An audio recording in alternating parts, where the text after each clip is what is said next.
नमस्कार आदाब दोस्तों। तो चलिए आज हम फिर लाए हैं देश दुनिया की तमाम छोटी बड़ी ब्रेकिंग न्यूज। तो खबरों को स्टार्ट करने से पहले आपसे छोटी सी रिक्वेस्ट है दोस्तों, अगर चैनल पर नए हैं तो चैनल को सब्सक्राइब करें, नोटिफिकेशन को ऑन करिए और वीडियो को लाइक करें, अपने दोस्तों के साथ ज्यादा से ज्यादा शेयर करें। तो आज की सबसे पहली और बड़ी खबर में आपको टाटा ग्रुप भारत का सबसे बड़ा आईफोन असेंबली प्लांट लगाने का प्लान बना रहा है। रिपोर्ट्स के मुताबिक टाटा ग्रुप तमिलनाडु के होसूर में ये फैक्ट्री लगाना चाहता है।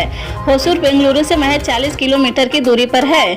इस फैसिलिटी में 2 साल के अंदर 20 असेंबली लाइन्स बनाई जाएगी और करीब 50,000 एम्प्लॉयज को रोजगार मिलेगा। इस फैसिलिटी को 12 से 18 महीने में चालू करने का टारगेट है। हालांकि एप्पल की ओर से अब तक इस मामले पर कोई बयान सामने नहीं आया है। इस प्लान से भारत में प्रोडक्शन बढ़ाने की एप्पल की उम्मीदों को बल मिलेगा। एप्पल चीन में अपने प्रोडक्शन को डाइवर्सिफाई करना चाहता है। इसके तहत कंपनी भारत, थाईलैंड, मलेशिया और दूसरे देशों में अपने असेंबली और कंपोनेंट साझेदारी के साथ साझेदारी और तेज कर रही है। झारखंड से कांग्रेस के राज्यसभा सांसद धीरज प्रसाद साहू और उनके करीबियों के ठिकानों से आयकर छापे में बरामद की गई रकम की गिनती 200 करोड़ से भी ज्यादा पहुंच गई है। अलमारियों में नोटों की गड्डियों की तस्वीरें सोशल मीडिया के तमाम प्लेटफॉर्म पर वायरल हो गई।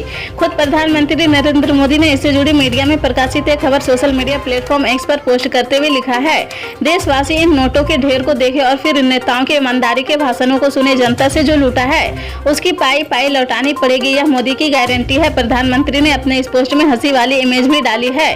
प्रधानमंत्री के इस पोस्ट को मात्र 50 मिनट के अंदर 10,000 से ज्यादा लोग रिपोस्ट कर चुके हैं।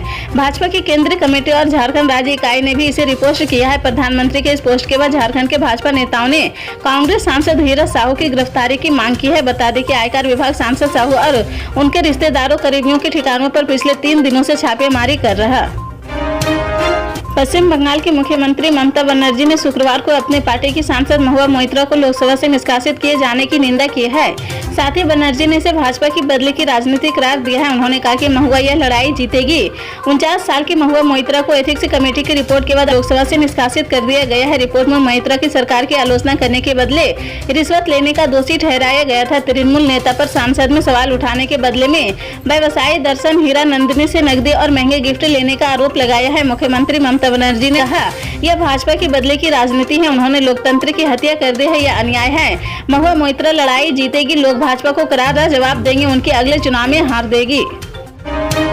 रिजर्व बैंक की मॉनेटरी पॉलिसी कमेटी की बैठक के बाद सरकार ने 8 दिसंबर को यूपीआई से पेमेंट की लिमिट को 1 लाख दिन से बढ़ाकर 5 लाख दिन कर दिया है। फिलहाल ये सुविधा हॉस्पिटल और शैक्षणिक संस्थानों में यूपीआई से पेमेंट करने को मिलेगी।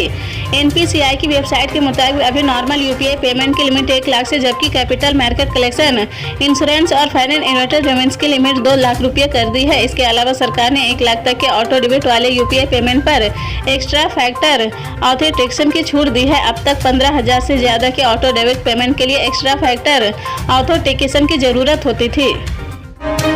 पश्चिम बंगाल के मुर्शिदाबाद मेडिकल कॉलेज अस्पताल में पिछले 24 घंटों में 9 नवजात शिशुओं और 2 साल के एक बच्चे की मौत के बाद हड़कंप मच गया है।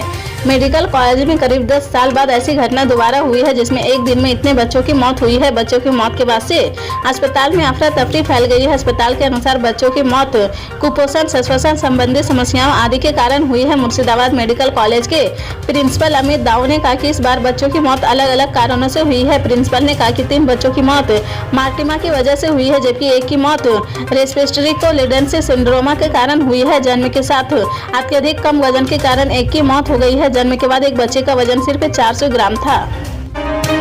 हाई कोर्ट और सुप्रीम कोर्ट में जजों की नियुक्ति की प्रक्रिया को फिर से परिभाषित करने के उद्देश्य से एक याचिका दायर की गई है। इससे वकील मैथ्यूज ने दोबारा में कॉलेजियम प्रणाली को भंग करने की वकालत की है। उनकी याचिका में वरिष्ठ अधिवक्ताओं के लिए चयन मानदंडों के पूर्ण मूल्यांकन का भी आग्रह किया गया है, जिस पर भारत के मुख्य न्यायाधीश डॉक्टर डीवाई चंद्रचूड़ प्रतिक्रिया व्यक्त की है। सुनवाई के दौरान नेदुम्पारा ने कॉलेजियम प्रणाली को खत्म करने और वरिष्ठ अधिवक्ताओं को चयन में शामिल प्रक्रियाओं को पुनः मूल्यांकन करने की आवश्यकता पर जोर दिया है। उन्होंने न्यायिक नियुक्तियों को नियंत्रित करने वाले मौजूदा तंत्र की समीक्षा आवश्यकता को रेखांकित करते हुए 2015 के राष्ट्रीय न्यायिक नियुक्ति आयोग के फैसले पर फिर से विचार करने के महत्व पर प्रकाश डाला है।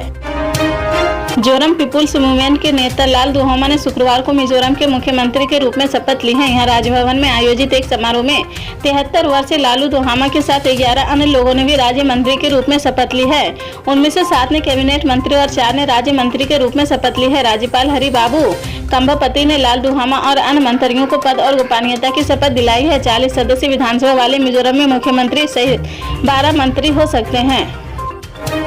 इसी तरह की पल पल के अपडेट जानने के लिए जुड़े रहें आप न्यूज के साथ। मिलते हैं।